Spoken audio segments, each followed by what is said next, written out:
Alrighty, today on Wrenching Ranchero, we are going to replace the PCV and the crank breathers. As you can see, that is about a 48-year-old breather.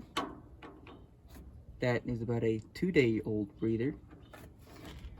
And here are the old and the new PCV valves. This should help crank pressure as well as my idle, which is still a little rough. It's a relatively simple job.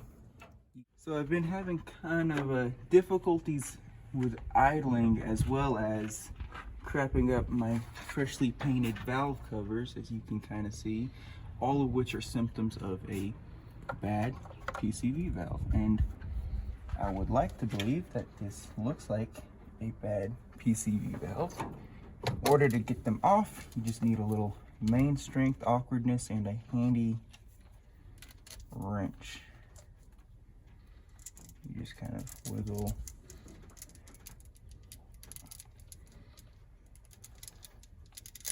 and pull.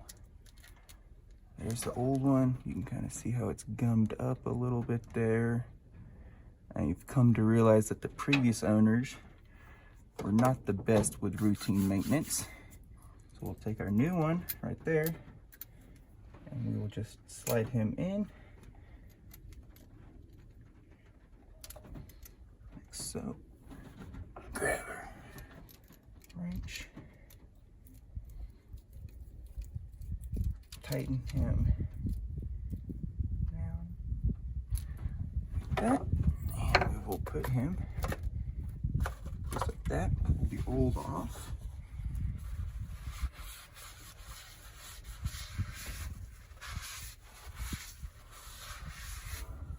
Clean that up, and that is our new PCV valve.